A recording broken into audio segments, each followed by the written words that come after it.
Hello students, my self Nitin Singh from Chanakya college of education.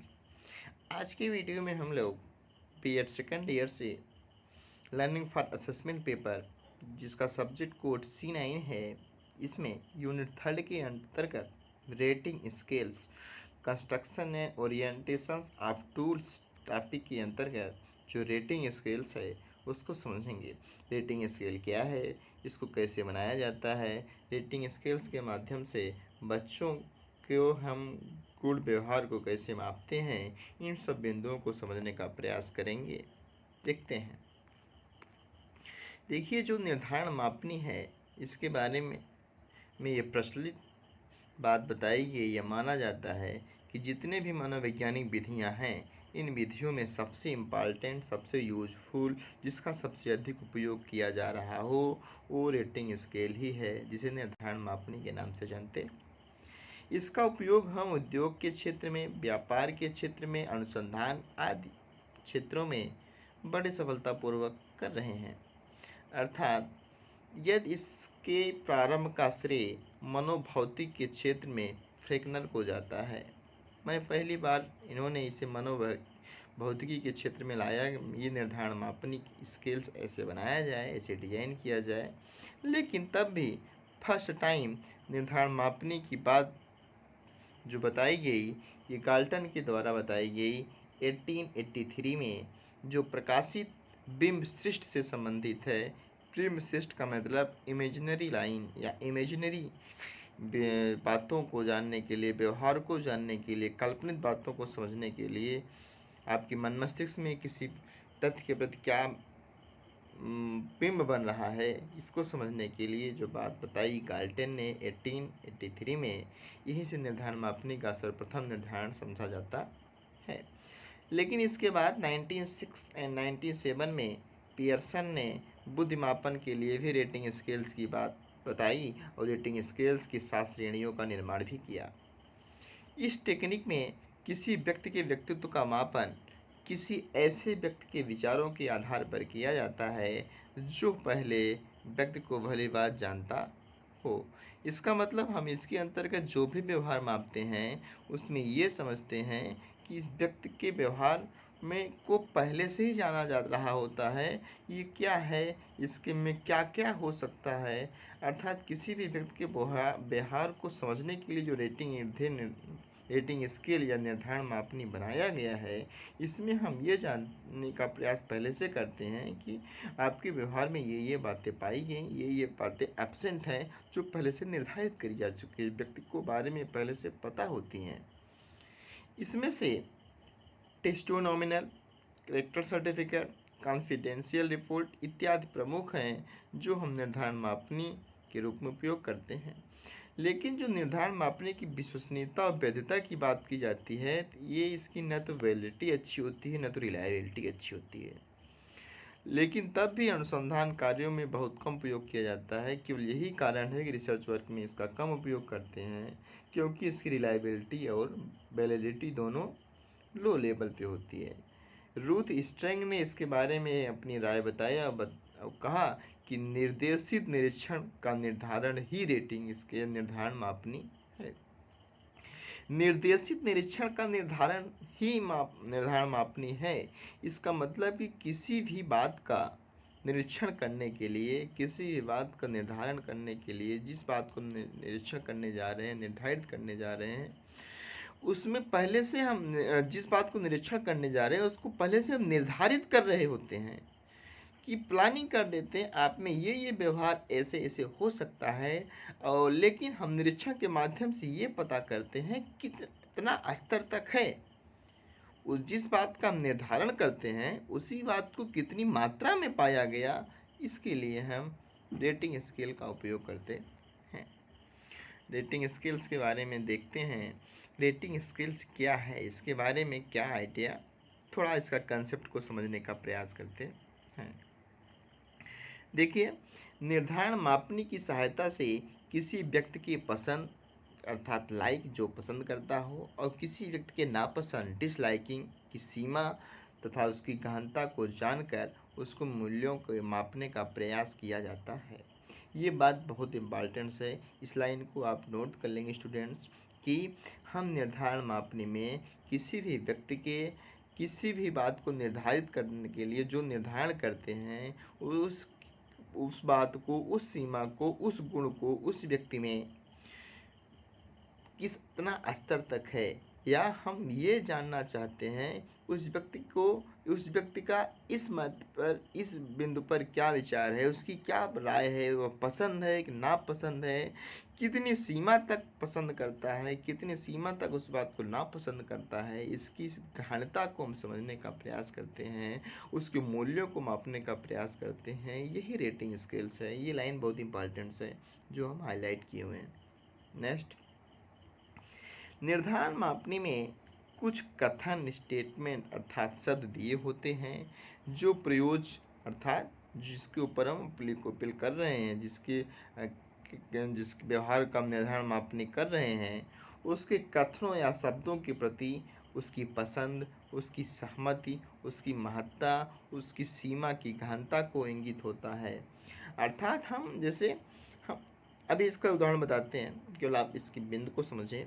जैसे हम किसी बिंदु को समझते हैं, जैसे हमने बताया कि राम को खेल के प्रति या खेल के प्रति आपका क्या रुझान है, हम उसको आपकी पसंद बता दिए, नापसंद बता दिए, लेकिन आप पसंद भी करते हैं, नापसंद करते हैं, इस सीमा को जो गहनता की बात करते हैं, तो इसमें कुछ हद तक पसंद, जैसे ये तो पसंद है लाइक वाला, ये डिसलाइक वाली बात कही गई, एक तो लाइक वाली बात, ये लाइक वाली बात, ये डिसलाइक वाली बात। अब बीच में जो बात है ये कि कुछ हद तक पसंद करता है खेल खेलना, ये काफ़ी हद तक नहीं पसंद करता है, कुछ हद तक खेलना पूर्ण रूपेण नहीं पसंद करता, पूर्ण रूपेण पसंद करता है। अर्थात उस सीमा के 5-6 बिंदुओं में, 5-6 पॉइंटों में हम समाहित कर लेते हैं। नेक्स्ट, प्रयोज्य की पसंद सहमत के जानने के लिए कुछ सामयिक या आंकिक संकेतों के एक साथ रूप में प्रस्तुत किया जाता है। ये भी बात इम्पॉर्टेंट है कि जो प्रयोज्य की किसी बात के प्रति उसकी क्या विचार, क्या राय है, क्या सहमति है, क्या पसंद है, क्या उसकी नापसंद है, उसको जानने के लिए कुछ सांकेतिक माध्यम में या कुछ आंकिक माध्यम में हम कुछ संकेत 7 रूपों में प्रस्तुत कर लेते हैं। उत्तरदाता को इस दिए गए संकेतों में से किसी एक का चयन करके अपनी इस पसंद की सीमा को बताना होता है। उन्हीं 7 ऑप्शनों में से जो जिसके ऊपर प्रयोग किया जाता हो, तो जो उत्तरदाता होता है उसको उसी 500 तो 7 सीमाओं में से किसी एक सीमा का चयन करना होता है। उस चयन के आधार पर यह मान लिया जाता है कि इस गुण के मामले में, इस राय के मामले में, इस राय के प्रति आपका जो दृष्टिकोण है इतने स्तर तक है। निर्धारण मापनी की सहायता से मूल्यों का मापन सरलता से किया जा सकता है। निर्धारण मापनी की तरह से क्वेश्चनर, प्रश्नावली की तरह से निर्धारण मापनी भी एक प्रकार की एक साथ अनेक व्यक्तियों को प्रशासित किया जा सकता है। निर्धारण मापनी का एक उदाहरण हम आपके सामने प्रस्तुत करते हैं, देखते हैं कि निर्धारण मापनी कैसे बनाया जाता है। देखिए, इसमें निर्धारण मापनी छात्र के मूल्य के निर्धारण किया गया है। छात्र के मूल्य के निर्धारण जब किया जाएगा तो इस प्रकार से निर्धारण मापनी की बात बताई जाएगी। देखिए, छात्र मूल्य निर्धारण मापनी, स्टूडेंट्स वैल्यू रेटिंग स्केल्स, छात्र का नाम जिसके ऊपर प्रयोग किया जा रहा है, उस विद्यालय में जिस विद्यालय में राय लेके जाएंगे, ये क्वेश्चन अब इस बनाएंगे, और ये किस कक्षा के बाद को रेटिंग स्केल से मापन कर रहे हैं, किन कक्षा के बच्चों को किस बिंदुओं को मापन करें, किस मूल्य का निर्धारण आप कर रहे हैं, किस डेट में कर रहे हैं। आगे इस प्रकार से आप निर्देश भी दे देंगे। आगे दिए गए तालिका में कुछ गुण दिए गए हैं, आप सोचें कि इनमें से प्रत्येक गुण आपके लिए कितने महत्वपूर्ण हैं। यदि कोई गुण आपके लिए अत्यधिक महत्वपूर्ण है तो उसके सामने आप सही का ट्रिक और सस्तंभ के सामने चिन्ह लगा दें। इसी प्रकार विभिन्न गुणों के में अधिक महत्वपूर्ण, कुछ कम महत्वपूर्ण या महत्वहीन स्थिति में है, उन सभी गुणों में आप उसके सामने जो आप अच्छा समझते हो सही चिन्ह लगा दें, बना दें। कृपया अपने विचार सही से व्यक्त करें, अर्थात आपकी बात की गोपनीयता रखी जाएगी। यदि ये बात नहीं करेंगे तो जो प्रयोजकर्ता होगा, जो उत्तरदाता होगा, वो प्रश्नों को सही देने से भटकेगा और केवल आइडियल बात को ही आदर्श मानेगा। जैसे हम छात्रों के बैलूज की बात कर रहे थे, बैलूज को रेटिंग स्केल में मापने की बात किया जा रहा था। इसमें ये जो गुण हैं छात्रों में, दयालुता का, सत्यनिष्ठा का, इंटीग्रिटी, समानता, इक्वलिटी, सहयोग, कोऑपरेटिव की भावना, इसमें जो 5 या 7 रेटिंग स्केल बनाए गए, अत्यधिक महत्वपूर्ण, अधिक महत्वपूर्ण, कुछ महत्वपूर्ण, कम महत्वपूर्ण, महत्वहीन, ये जो पॉइंट्स हैं इसी के बीच में इसका निर्धारण किया जाता है। और हम देखते हैं एक निर्धारण मापनी को कैसे फिलअप करते हैं। इसमें समझते हैं कि ये जो रेटिंग मापनी है, जैसे ये गुण दयालुता का है, हम अपनी राय में मान लेते हैं दया की गुण अत्यधिक महत्वपूर्ण है या अधिक महत्वपूर्ण है, तो हम केवल इस पे ट्रिक मार लेंगे। हमारी राय में इस बात की से सहमति है कि दया का गुण, जो दयालुता का गुण है, हर व्यक्तियों में अलग अलग हो सकता है, भिन्न व्यक्तियों की राय है। सत्यनिष्ठा की बात करते हैं, माने किसी ने बताया कि नहीं इंटीग्रिटी बहुत ज़रूरी है, ट्रूथ होना या ट्रूथफुलनेस होना, इसमें अंतर पाया गया। इसमें अलग अलग लोगों की अलग अलग राय हो सकती है। समानता के लिए बताया ये ठीक हो सकता है। सहयोग के लिए मान लो कुछ भी, सहयोग की कोई बात ही ना करे, जो सहयोग भी ना हो, इसमें से कोई एक हो सकता है, ऐसा नहीं केवल यही। क्लियरनेस में मान लो बच्चा बेटर समझता हो, अलग अलग राय हो सकते हैं। श्रम के प्रति निष्ठा के लिए इस प्रकार से अलग अलग बिंदुओं में अलग अलग व्यक्तियों की राय होती है। इसको हम अलग अलग मापन के आधार पे उत्तरदाता के प्रश्नों को जांच करके हम यह निर्धारण कर लेते हैं इस व्यक्ति में इस मात्रा दयालुता का गुण इस स्तर तक पाया गया। किसी किसी में कहीं कहीं ट्रिक न दे करके अंक दिया जाता है। आप ये न कंफ्यूज होंगे कि सर ने अंक ट्रिक बता दिया, अंक गलत किया।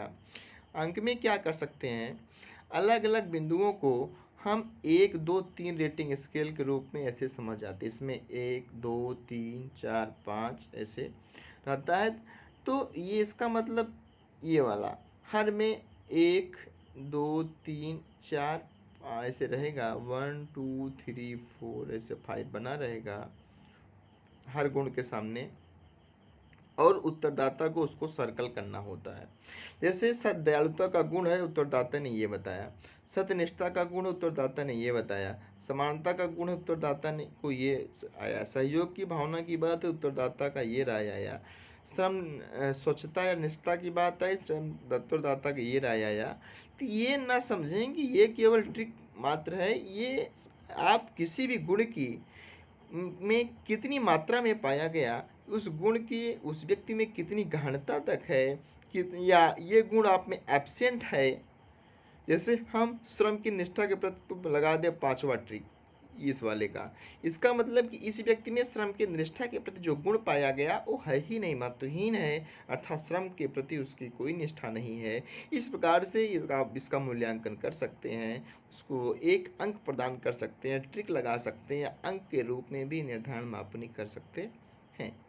ठीक, समझ में आया छात्रों? आज के लिए इतना ही। ये रेटिंग स्केल के बिंदुओं को हम लोग समझने का प्रयास किया, और इसके बाद नेक्स्ट वीडियो में हम लोग सोशियोमेट्रिक टेक्निक, समाजमिति विधि क्या है, इसके कुछ बिंदुओं को समझने का प्रयास करेंगे। आज के लिए इतना ही। Thank you class. आप लोगों को वीडियो अच्छा लगा हो, चैनल को लाइक शेयर करें, सब्सक्राइब भी करें। वीडियो को लाइक शेयर करें और चैनल को सब्सक्राइब करें। Thank you class.